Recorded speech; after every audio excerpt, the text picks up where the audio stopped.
Do you want to bust your sales quota? Do you want to join the ranks of top 1% high-tech sellers? The Top 1% Sellers Factory podcast gives you the insights and the tools to help you achieve your sales greatness. The podcast features sales and services professionals, leaders, and experts to give you the edge you're looking for. Here's your host, Seddeek.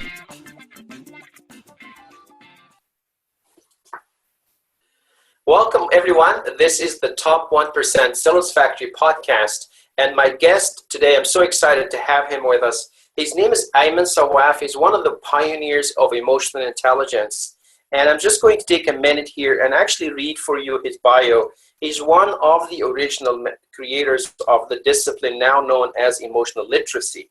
He's also attributed as an early pioneer in emotional intelligence. And he's the co-creator of the four cornerstone model and its application in business. He's written the book Emotional EQ with Dr. Robert Cooper, and he has spent the last 16 years building the evolutionary foundation for new systems and industries. And we'll get an opportunity to talk to him today about some of the projects that he's doing today. But more importantly, what we want to focus on today is how emotional intelligence, in Ayman's view, can really help sales professionals become top 1% sellers. We're really going to take a look at how that really gives you an edge. So with that, Ayman, welcome to the podcast. Thank you. Wonderful. Great to have you. So what I'd love to do is sort of give people maybe a historical view on why emotional intelligence really got to become something that you looked at and became important to you. Well, I grew up in a quite wealthy family in Lebanon. Amazing parents, highly educated, very secular. Lived half my life in Europe, and I had great education. I studied industrial system engineering in Ohio State. And I did my business study at IMD, which, as you know, what used to be Harvard connected. And then I went to the Middle East in the early days of the first oil boom in the late 70s, yes. And where the country was desert. All the Middle East was desert down there, or few buildings and towns. Yes. And I noticed everywhere, when I remember, I said, God, what shall I do now? And God said, go to the light. And the only light I knew were table lamp and chandeliers. So yes. I found there was a boom of construction and building and everything. And so I saw everywhere only a light bulbs hanging from ceilings everywhere. Yes. So I opened the first lighting store, thinking that's what God told me to do. Yeah. So from 1 to 2 to 10 to 20 to became the largest wholesaler, to building my own factory in Taiwan, which was before China and Korea. Then I went to Europe, and I expanded into England and America, selling all kinds of lighting materials. Wow. And then government contracting. So I was extremely successful. And then what happened? My father died. And I got depressed, and I went through a divorce, and everything crashed down. Yes. And I was so disappointed with my life, with myself, and then once somebody told me about, you need to deal with your emotions. Yes. I said, what does emotions have to do with me? Yeah. I'm an engineer, I'm a technology, I'm a businessman. Emotions, but anyway, having nothing to lose, I started dealing with emotion after emotion, doing the technique and the exercises, and my life kept changing to the better.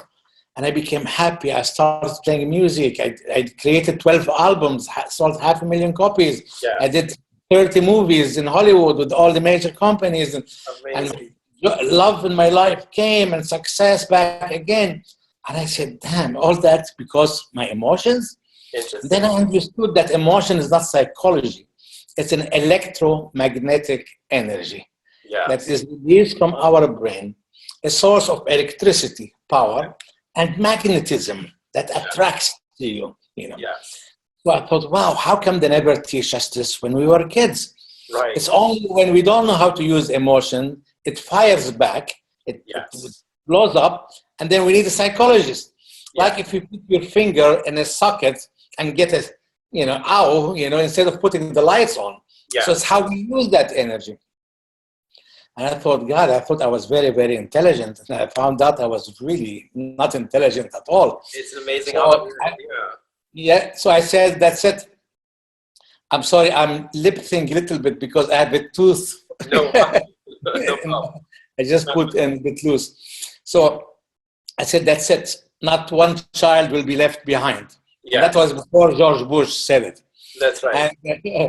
And I decided to bring in emotional education to children. Yes.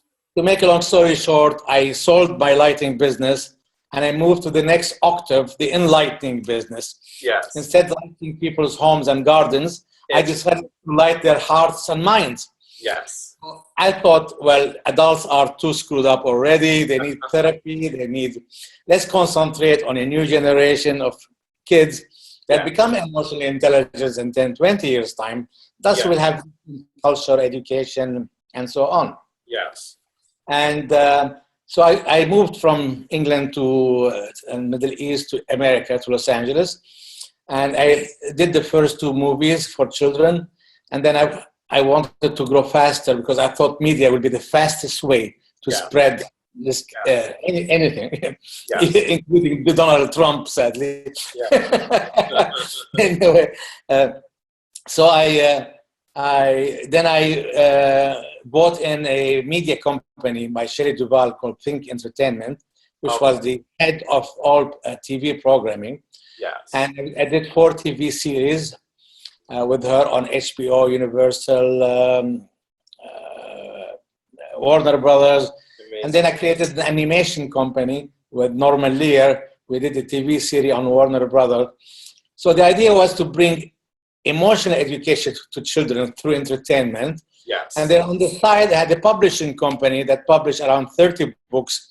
The first curriculum to bring emotional literacy, which is a term I coined, into our homes and schools as the antidote for violence and bullying, for all those stuff that we spend so much time, money, and energy but didn't go anywhere.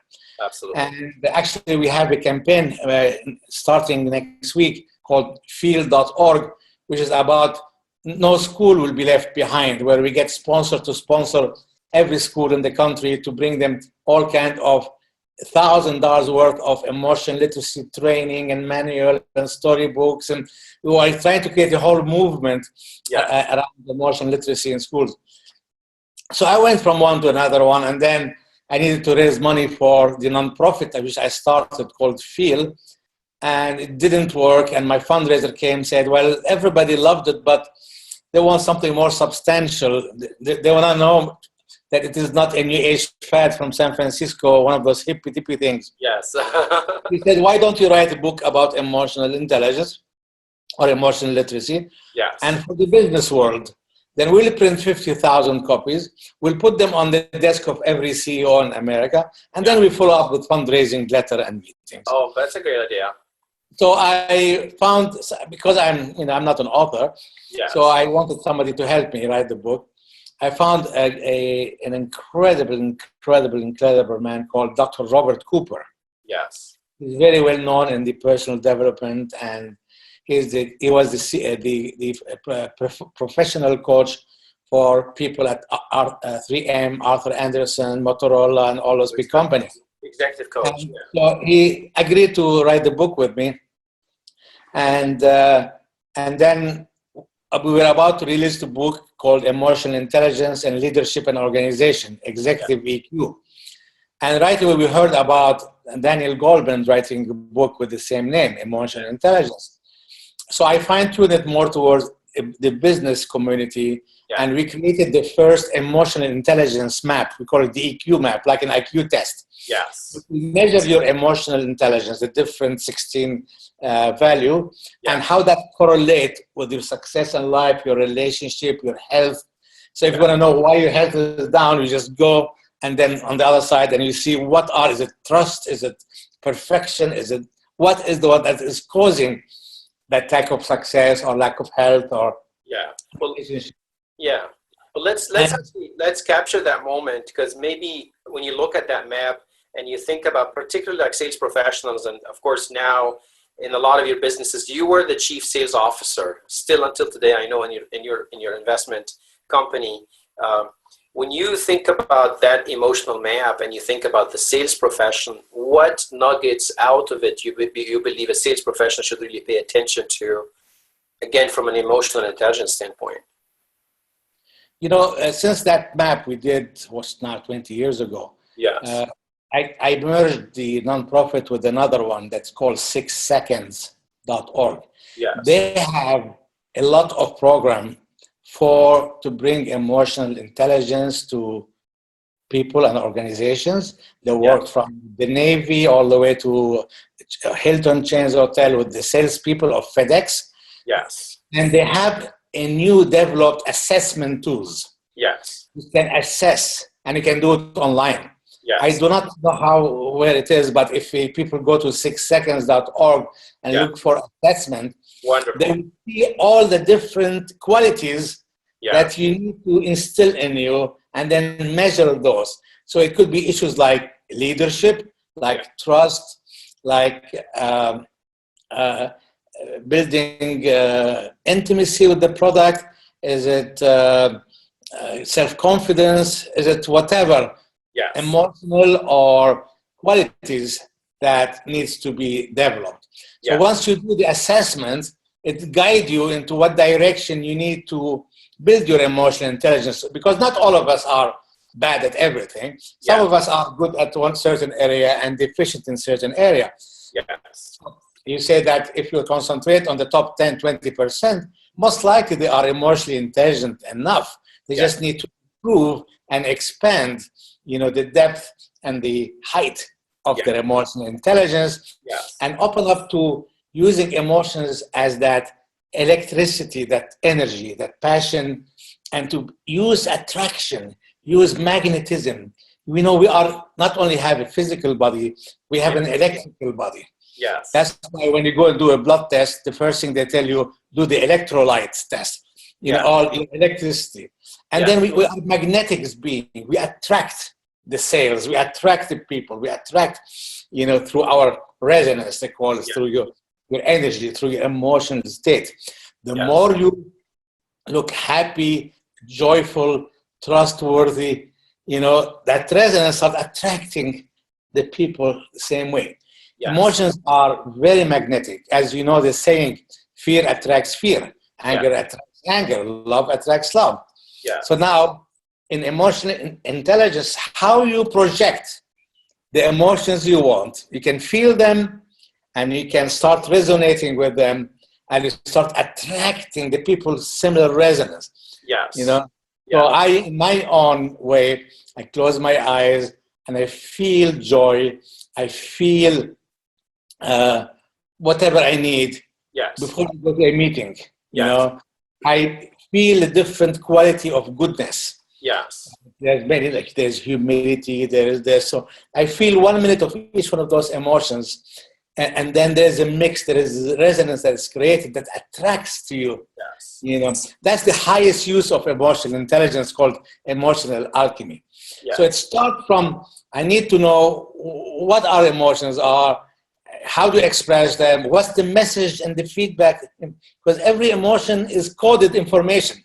Yes. See, this is how whoever, the universe, communicate with you. Yes. They don't communicate through messages or through emails. Yes. They use emotions and imaginations. Yes. And if you are not open to them, then you cannot get the messages, the information you need about what's happening in your reality. Exactly. And what you respond to, instead of going everywhere, reacting to everything, now you are working, as they say, smartly, not working hard, working smart. Exactly. Right? So you use your emotion to project the energy that you need, you feel, to attract those reality to you, that sales, that relationship, that business deal. So are you using like a visualization, or how do you sort of get in that state? What's really happening? I use visualization, but it is not important to use visualization. Okay. What you need is to imagine. Yeah. When imagine is like daydreaming. Yes. So I close my eyes and I remember I feel joy. And how you feel joy is by remembering something that gave you joy. Because our brain is more or less a bit stupid, whatever smart it thinks. Whatever you focus on. Exactly. If you think, close your eyes and think of an orange, your mouth sours, right? You know that feeling. So you just have to show it a picture or imagine and it reacts, you know. So if you imagine, I would always imagine when my publisher called me when the book was released and told me it is a bestseller in Holland and here and there. And after I hang up, I was so much, such joy. Yes. I would jump on the bed and start jumping up and down, like screaming loud, you know. That release from my brain secretes joy. Yes. Right? So for every emotion, I have a memory that links to it. So I have like a memory banks, right, that related to emotions. So you don't really have to visualize. You can just imagine and feel. It's feeling. Exactly. Because every time you feel, your brain secretes hormones and frequencies, right, that go down through your nervous system, sending information to every part of your body. Well, let's then think about, I mean, definitely this is sort of like the starting point for any person, and especially for a salesperson, given the fact that, to your point, they need to come in with a very positive attitude, really create a different energy. The other piece is, how do you, as a sales professional, when you think about, again, emotional intelligence or literacy, how do you uncover the emotions of the people that are in that room? You're trying to talk to them about this big sale, and you're trying to be conscious of what's going on in their own mind, not just intellectually, but also emotionally, given maybe the risk they're going to take, the commitment they're going to make.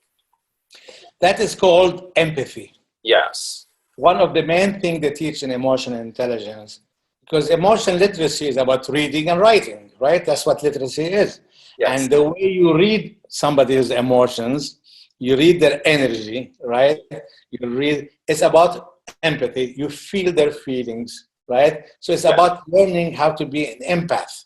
Yes. For example, there are some politicians have very, very high empathy. Yes. There are other politicians, and so people feel, they think they care. They understand my problem, you know, and so on. Interesting. They're attracted to that. Yeah. Some other, they are cold. I don't want to mention politicians, you know, but I don't really care, but you can see a picture of them and say, oh, I can see that, right? Or they might be good people and they might be smart, they might be this, but they don't make me feel yummy, you know, they don't make me feel, you know, that I want to talk to them. Yes. So empathy is reading emotion, while writing emotion is expressing them properly.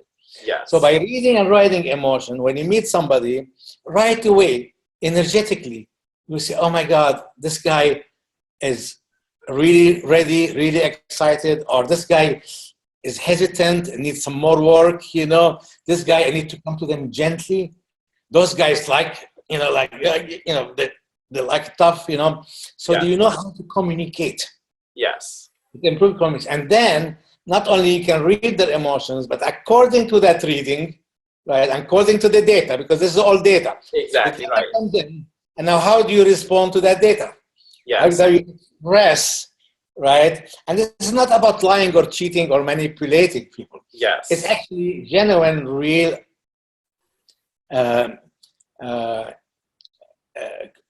transactions. Yes, exactly. They are something there in the 60s.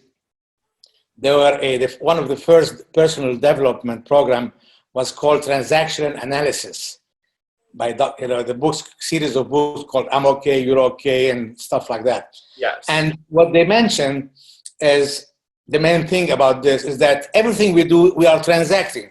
Yes. We are doing transaction. We are doing business all the time. Every time I talk to you about something, with my smile, with my wink, with my word I use, I am selling myself. Yes. Right? Yeah. You know, or I'm doing, even what we call it in my latest book, Sacred Commerce, we call it doing your inner commerce.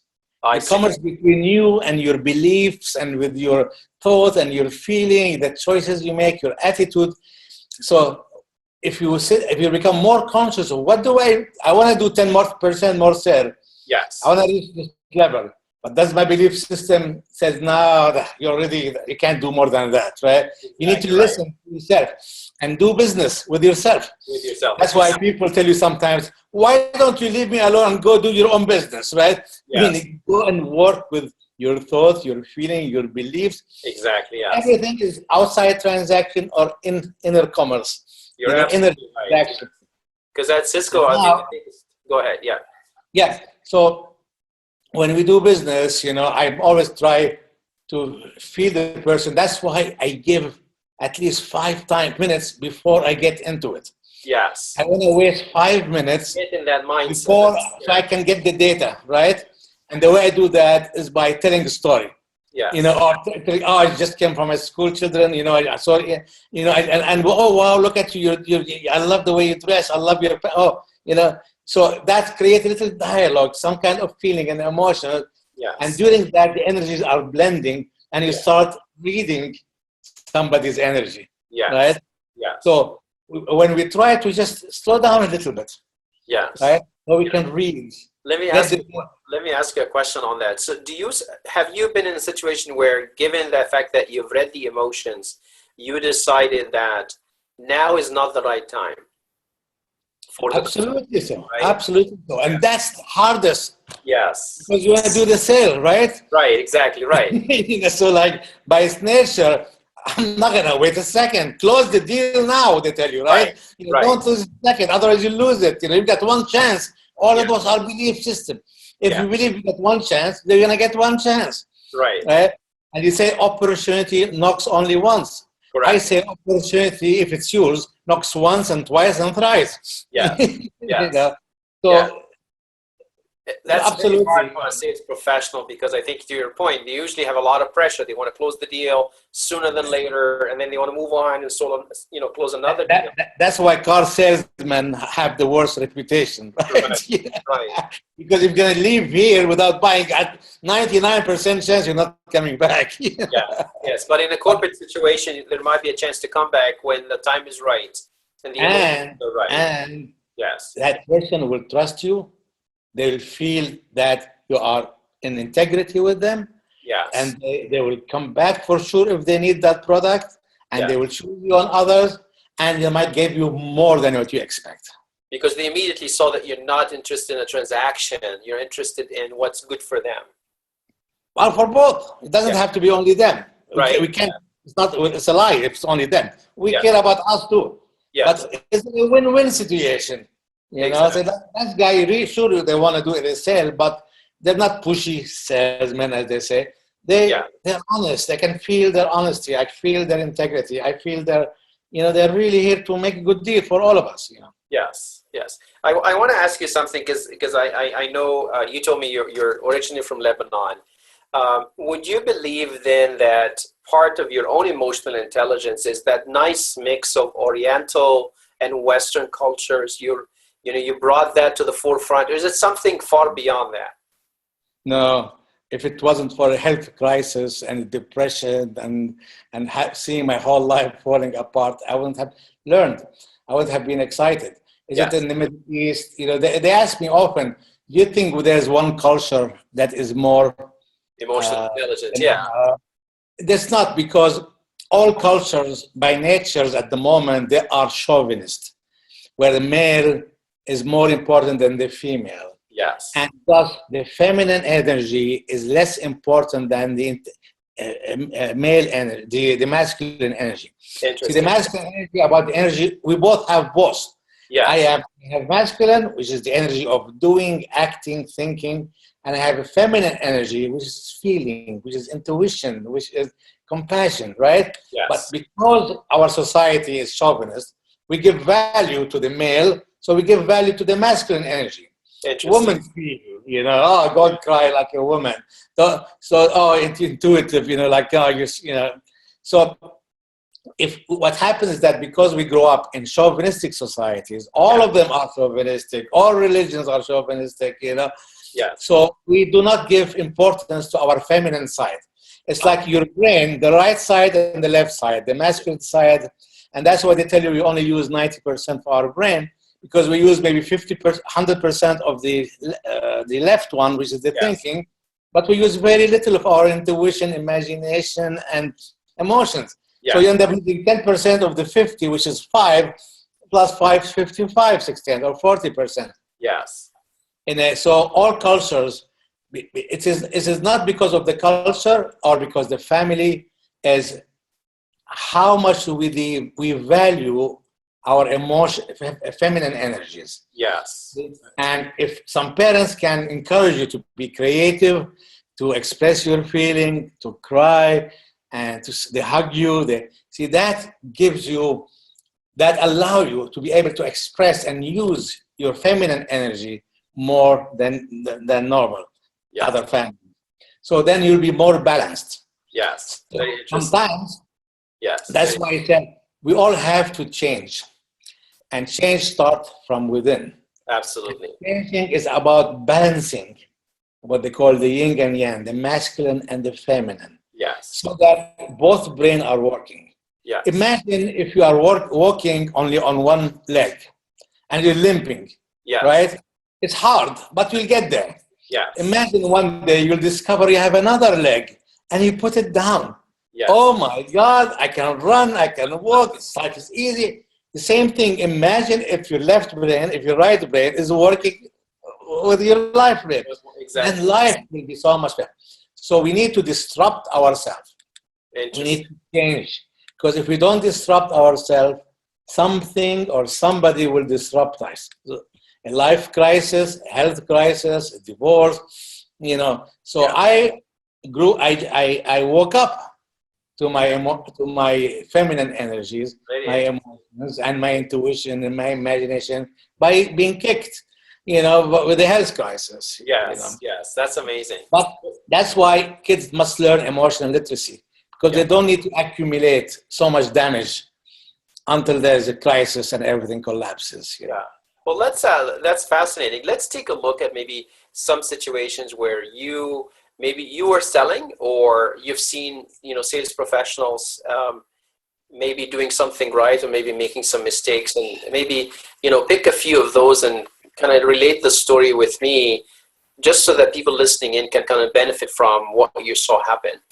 If you can remember one or two examples. Well, one of them we talked about earlier is when I feel pressured, when you have to close the sale now and become the pushy salesman or saleswoman. Exactly. And that really makes people angry.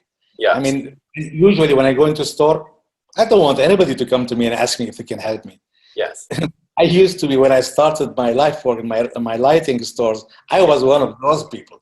Right. If somebody comes in to buy, man, I was so pushy.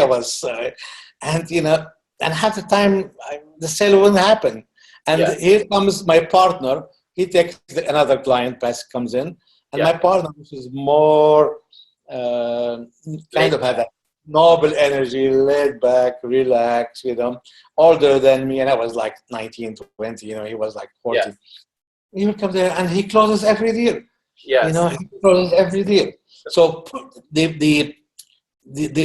we need to give that time, and then reading the energy is really important. Yes. That when somebody comes in and know nothing about me and doesn't care to know anything about me and just want to rip me off.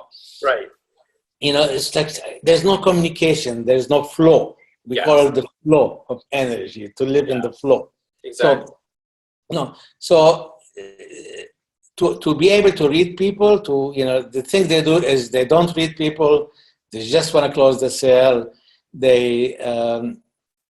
And they don't use their intuition. Yes. Intuition again is a feminine energy. Woman. That's I use logic and reason. But intuition is like they can develop that intuition. There are courses and classes and techniques. If you practice them, you'll be able to tell that this guy probably is very angry at his wife, or I'm giving a silly example. Yes, right. This guy is just really, really angry. Maybe if hey, sit down, would like bring you a cup of coffee, or help them balance their energies. Yes. Because you can see it hectic.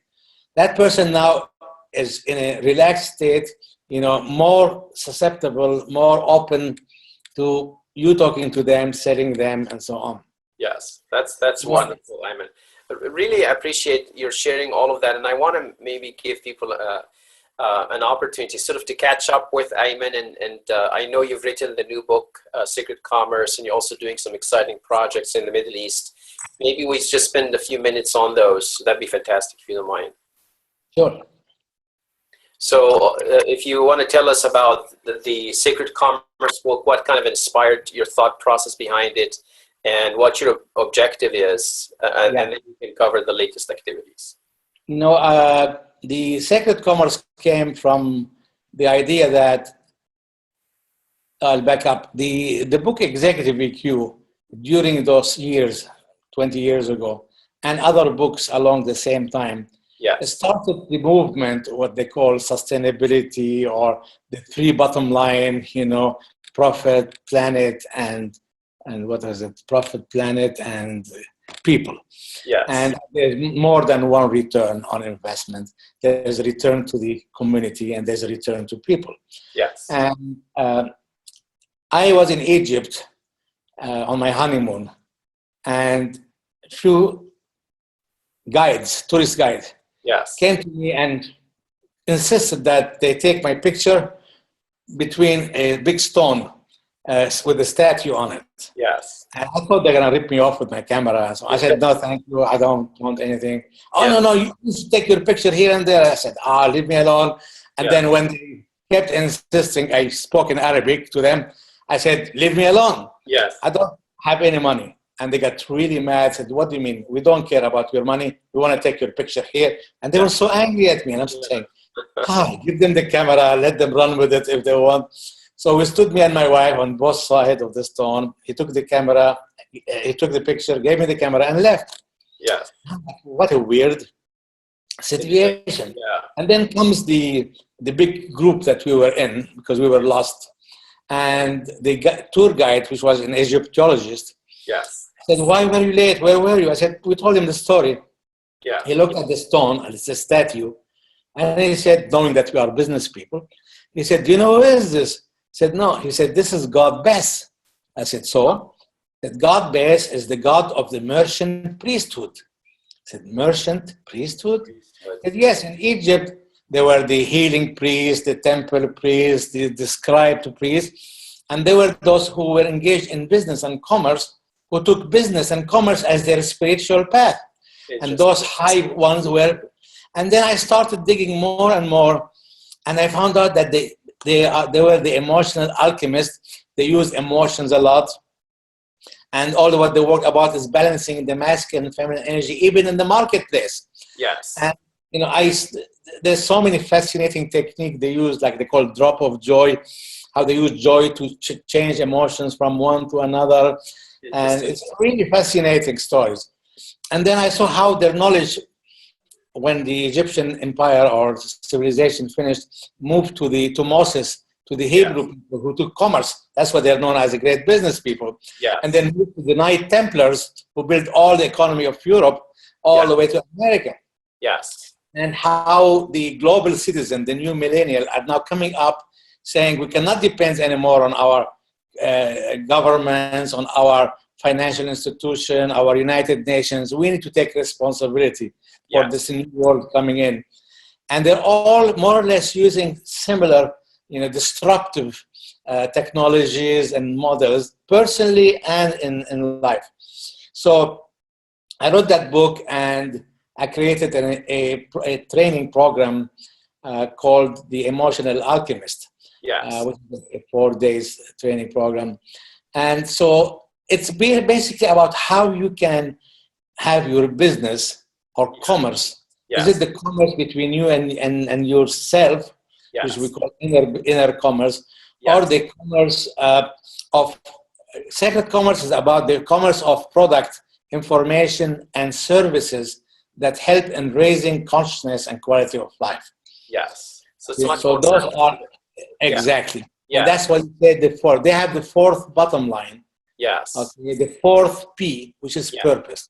Purpose. Okay. It's not about what is, which is the money, and how I do business, which is the second bottom line. Do I do it with integrity, character, trust, and so on?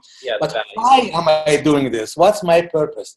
And the purpose like everything we really do is our spiritual growth, is our own evolution, is our own happiness and joy, and the ability to be more loving, more understanding, more joy in our life, So they took business as transaction to change themselves too. It's great to have return on investment and return for the community and return for people, but what about me?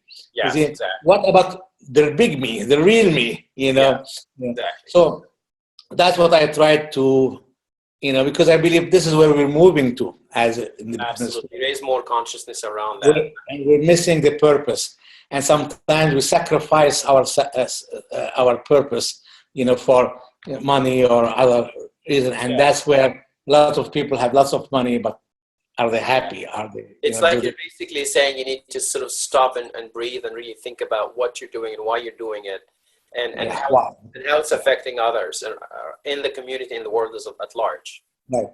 Yeah. So out of that, I created an incubator tech company in San Francisco, which have 3 companies we are launching now. They're all disrupting media and commerce.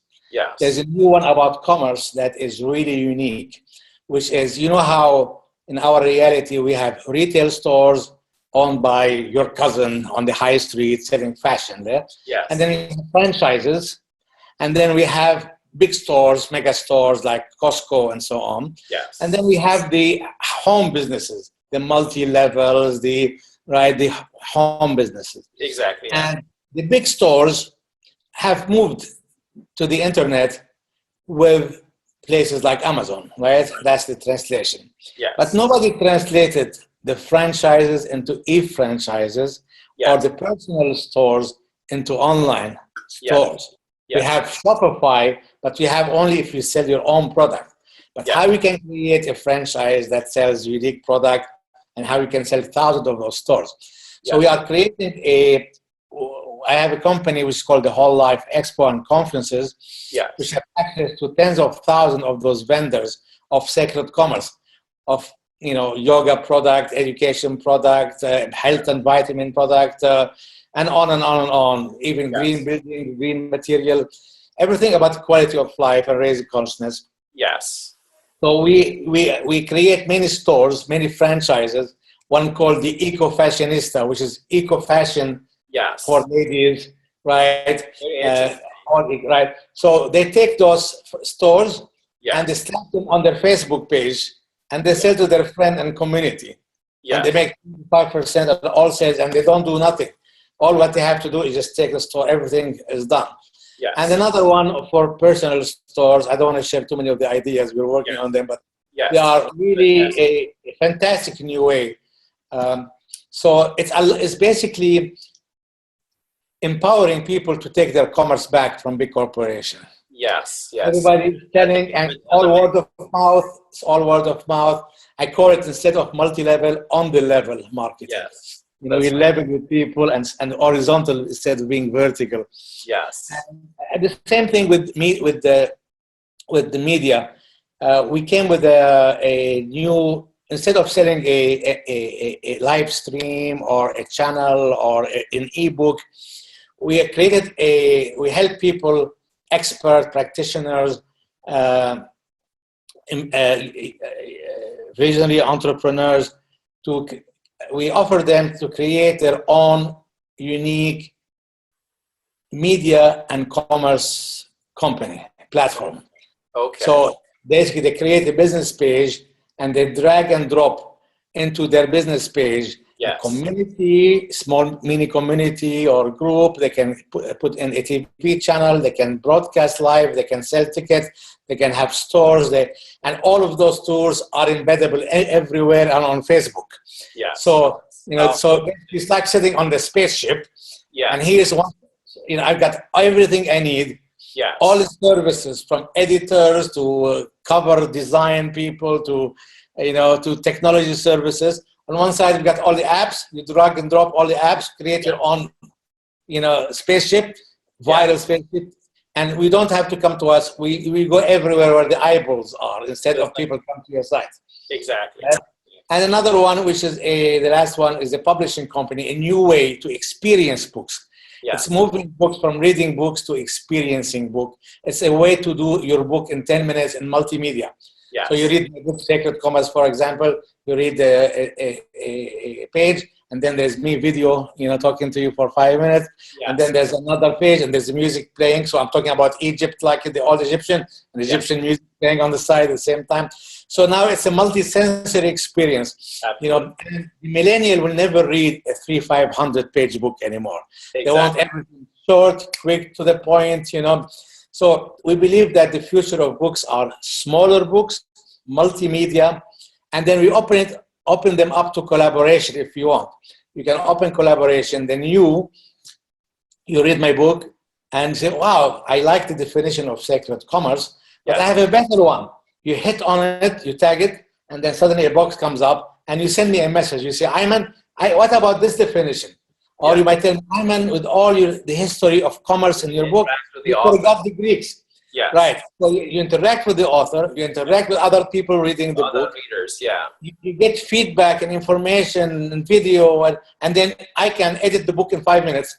The book is always changing, growing, with the mind of many, and always stay relevant to the times. And there's many, many other things, but just a quick idea about. Sure. And we're launching all this in America, and now I'm trying to bring them to Middle East here. And that's exactly where I want us to come back to, because when we were getting started, you were telling me about some of the activities you're doing in the Middle East around professional development and so on. If you could maybe tell me one more time what you're doing there and how. Yeah. Well, being born here in Middle East and grew up the first part of my life and living in the West all my life, really, I look at the Middle East like the source of all problems since I was born, all over the world coming from there. And I feel sad for the state of the Arab world, of the Muslim community. Their religion have been hijacked by extremists. Their politics have been hijacked by dictators and whatever. And the government has been in charge of everything, the education, the business, and obviously in the last 5 years, we saw the Arab Spring collapsing, and we see the rise of ISIS and all kinds of weird wars and civil wars. And when they interviewed the Prince of Dubai a few months ago, they told him, well, how did you guys end up with all that stuff? Like you're destroying the planet with you. All what you know how to export is terrorism and oil. And you guys need something to do. And the prince said, yes, I know we made a big mistake. And they said, what's the mistake? He said, we developed our countries. We have the biggest airports, the biggest airlines, the biggest buildings, the biggest highways before we developed our people. We forgot to develop our people. And this is and even young people that I mentor here and there in the Arab world, when I asked them, because I was so much for the Arab Spring Revolution, I wanted to help the younger people. And they all told me, forget revolution, we don't care anymore. So I thought it's because they are too tired of early living, But the reason they told me is that we're not ready yet for revolution. We need personal development revolution. We need educational revolution. We need personal, professional business education before we really can ask for a democratic revolution. Because we saw when we gave democracy, we got all this, people with no education taking over. That's right. So I'm trying to find here some crazy people like me who are extremely optimistic and who believe that if we can come together, we can create the platform, the tools, especially from an online technology basis, to really help the thousands of amazing teachers, authors, experts, visionaries to come together in a platform and really offer classes, to do multimedia ebooks, to support young people, to support each other, to collaborate. They have no way, like in the West, like LinkedIn or this or that, to work together, to support each other, to collaborate together. So that's what I'm hoping to do, is probably between this and the other incubator, my last hooray before I hopefully buy a little Thailand, some island in Thailand, and just live happily ever after. I want to do one big thing which I can give back to my countries, my homeland. No, you're doing great. It's amazing how many things you're working on. It's fascinating, history and background and insights that you shared with us. And I'm going to wrap up the interview. You can definitely stay on the line because I want to wrap up a few other things with you. But I want to tell our audience that we'll definitely share on YouTube this interview. There will be a lot of links on the different initiatives that Ayman is leading, and also some of his published works, especially on emotional literacy, and also his latest book, Sacred Commerce. I want to thank you for listening in, and I look forward to seeing you on our next podcast. Thank you so much. Bye-bye. Thank you so much, Ayman, as well. Really appreciate you being here. Welcome. It's fun. Thank you. Thank you for tuning in to the Top 1% Sellers Factory podcast. Give us your suggestions and guest recommendations by emailing us at ash@connectwithash.com. Thank you also for sharing this podcast with your colleagues and social media contacts. To connect with us on LinkedIn, please send a connect request to ash@connectwithash.com. See you at our next episode. Thanks for tuning in.